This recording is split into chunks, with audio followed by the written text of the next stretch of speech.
Hello student, welcome to my other video. तो इस video में बात करेंगे क्वेश्चन नंबर 5 की, जो कि लास्ट क्वेश्चन है एनसीईआरटी चैप्टर नंबर 6 का। ठीक है, तो अच्छे से समझ लो, थोड़ा इसमें कंस्ट्रक्शन करेंगे तो, एंड थोड़ा इंपॉर्टेंट क्वेश्चन भी है। अभी क्वेश्चन नंबर 5 को देखो तो आपको दो मिरर दे रखे हैं, एक तो तुम्हारा पीक्यू मिरर है और दूसरा आरएस मिरर है। ठीक है, तो जब भी आप साइंस पढ़े होंगे एंड रिफ्लेक्शन चैप्टर में देखोगे तो लाइट वाले चैप्टर में ये जो ए बी है ना, एक लाइट पड़ती है इस ग्लास पे, समझ में आ रहा है, मिरर पे। अब ये यहाँ पे बी पॉइंट पे टच करती है एंड रिफ्लेक्ट करती है। ये जो लाइन दिख रही है तुम्हें, ये एरो यहाँ बी पे टच करती है और रिफ्लेक्ट करती है सी पॉइंट। फिर जैसे सी पॉइंट पे टच करती है फिर दोबारा से वो निकल जाती है डी की तरफ। तो अभी यही बोल रहा है कि यदि ये सब कंडीशन है तो आप प्रूव करिए कि जो ए बी है ना, ये वाली लाइन वो पैरेलल है सी डी के। समझ में आ रहा है? तो सबसे पहले मैं गिवन लिखूंगा, उसके बाद कंस्ट्रक्शन में स्टेप बाय स्टेप आपको समझाऊंगा। ठीक है, सॉल्यूशन। अभी आपको क्या गिवन दे रखा है, वो बोल रहा है कि पी क्यू और आर एस ये दोनों के पैरेलल है। ठीक है, तो लिखेंगे यहाँ पे P Q parallel to R S, पहला स्टेप हो गया। और क्या बोल रहा है, ए बी जो है, ए इंसिडेंट रे, ए बी क्या है, इंसिडेंट रे। तो यहाँ पे मैं कंस्ट्रक्शन कर रहा हूँ, एक परपेंडिकुलर ड्रॉ कर रहा हूँ मैं। तो यहाँ पे से कुछ भी मान लो, तुम्हारी मर्जी, एम पॉइंट ले लूँ मैं और इसको एन पॉइंट। ठीक है बेटा जी। अभी देखो, जब मैं दो परपेंडिकुलर ड्रॉ करूंगा किसी भी हॉरिजॉन्टल लाइन पे, ये चीज ध्यान रखना, किसी भी हॉरिजॉन्टल लाइन पे जब मैं दो परपेंडिकुलर ड्रॉ करूंगा वो हमेशा आपस में क्या आएंगे, पैरेलल रहेंगे। ये चीज ध्यान रखना। अब यहाँ पे क्या करना है, ये पैलेट था एंड कंस्ट्रक्शन किया है। क्या करा है यहाँ पे हमने, कंस्ट्रक्शन क्या करा, कंस्ट्रक्शन में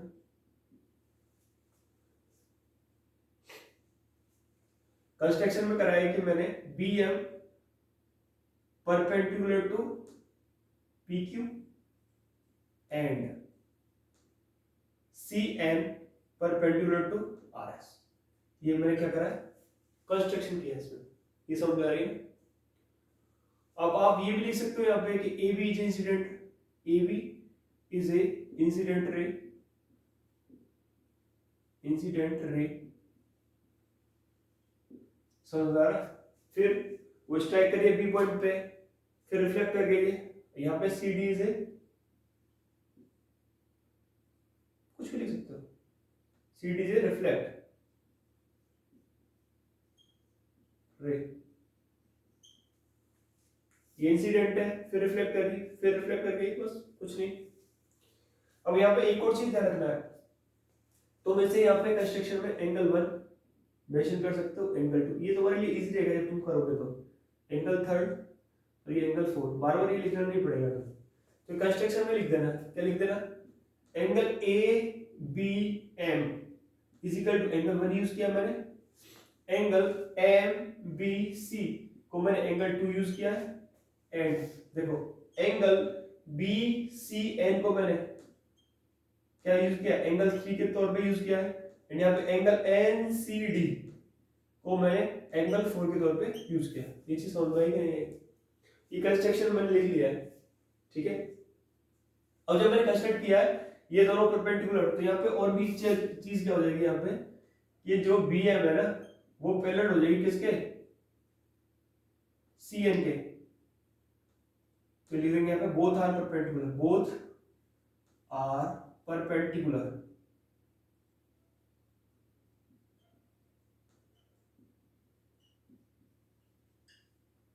देखो पी क्यू क्या है, ये भी पैरेलल लाइन थी किसकी, आर एस की, और यहीं से मैं दोनों परपेंडिकुलर ड्रॉ किया है, तो ये क्या होंगे, आपस में पैरेलल होंगी।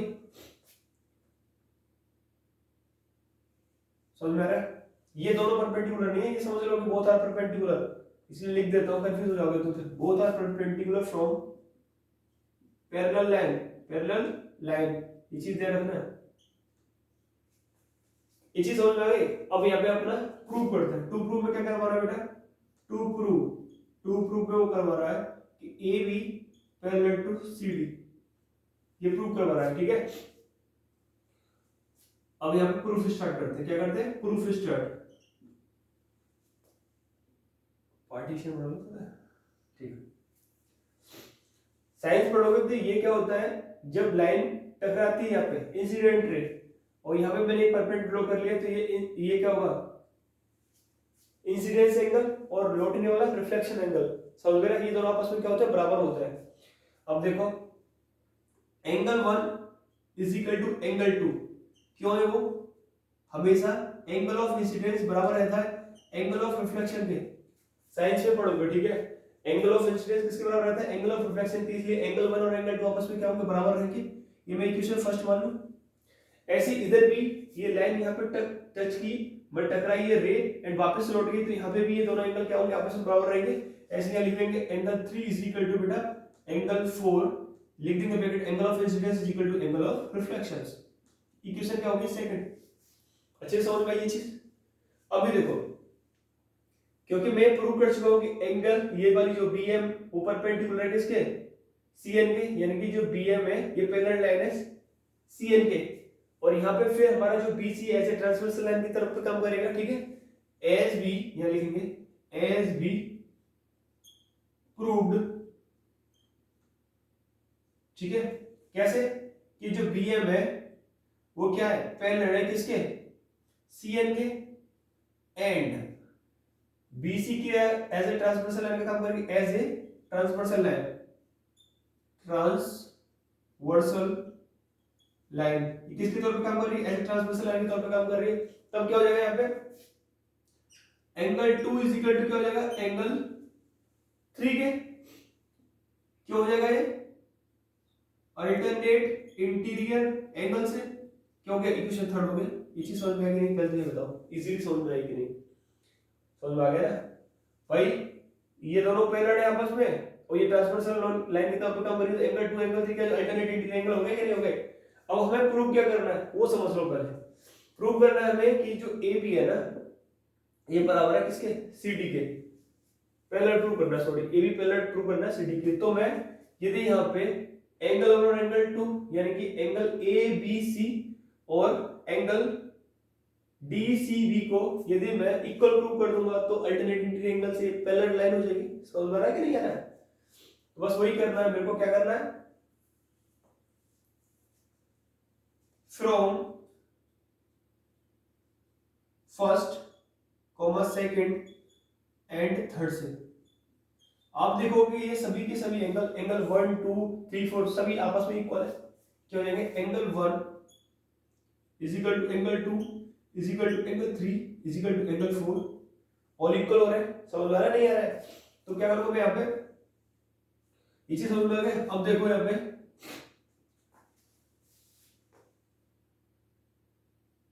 ये तुम्हें दिख रहा है एंगल ABC, ABC दिख रहा है तुम्हें एंगल, ठीक है।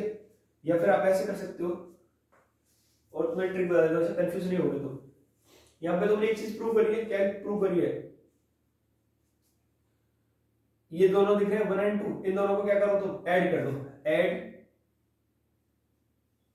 फर्स्ट एंड सेकंड, दोनों को क्या कर दो ऐड कर दो। समझ में आ रहा नहीं आ रहा, तो मैं क्या आ जाएगा यहाँ पे एंगल 1 प्लस एंगल 3, यानी कि लेफ्ट हैंड साइड वाली साइड लेफ्ट हैंड को जोड़ेंगे बेटा, राइट हैंड वाली साइड राइट हैंड को जोड़ेंगे, एंगल 2 प्लस एंगल 4, या इजीली कर सकते हो, कोई परेशानी नहीं होनी चाहिए। अब देखो क्योंकि तुम्हें पता है कि ये सभी एंगल आपस में इक्वल है, तो यहाँ एंगल 3 की जगह पे एंगल 2 लिख सकते हो आप, वही लिखना है एंगल 1 प्लस एंगल 3 की जगह पे एंगल 2 लिख दिया इज इक्वल टू, अब यहाँ पे 4 तो यूज होगा ही, एंगल 3 की जगह पे आप क्या लिख सकते हो एंगल 2 लिख सकते हैं, सॉरी एंगल 2 की जगह पे एंगल 3 लिख सकते हो, क्योंकि ये भी तो आपस में इक्वल है। एंगल 3 प्लस एंगल 4, ये क्यों कर रहा हूं वो समझाऊंगा अभी, ठीक है। अब एंगल 1 और एंगल 2 क्या बना रहे हैं मिलके, एंगल ABC यही तो बना रहे हैं, एंड एंगल 3 एंड एंगल 4 क्या बना रहे हैं DCB, यही तो करना था हमें, इसलिए तो मैंने किया है, ठीक है। अब देखो ये तो हमारा ऐड करने से फर्स्ट एंड सेकंड से आ गया। अभी क्या मेरे को तो सिंपल सी बात है, ये चीज ध्यान रखनी है कि ABC है ना वो इक्वल प्रूव करना है किसके, DCB के, तभी तो मैं अल्टरनेट इंटीरियर एंगल से इन दोनों को पैरेलल लाइन प्रूव करूंगा। इसलिए मैंने यहाँ पे क्या किया, एंगल 1 तो एज इट इज रहने दिया एंगल, क्योंकि मेरे को यहाँ पे इसे एबीसी बनाना है, इसलिए एंगल 2 बी का मैंने क्या कर दिया, एंगल 3 रख दिया, क्योंकि फ्रॉम फर्स्ट सेकंड थर्ड से मैं यहाँ प्रूव कर चुका हूँ, क्या प्रूव कर चुका हूँ कि ये तीनों एंगल क्या है, चारों एंगल बराबर है। इसे इक्वेशन 4 भी मान सकते हो आप, और यहाँ पे कॉज भी दे सकते हो फ्रॉम फोर्थ से। समझ में आ रही है? जब दो एंगल क्या है, इक्वल हो गए, यहाँ पे लिख देंगे it also alternate interior angle. ये क्या है, अल्टरनेट इंटीरियर एंगल है, हेंस AB पैरेलल टू क्या होगी बेटा, CD होगी। ये प्रूव करना था बस। होप करो क्वेश्चन नंबर 5 अच्छे से समझ में आया होगा। मिलते हैं नेक्स्ट वीडियो में चैप्टर नंबर 7 के साथ।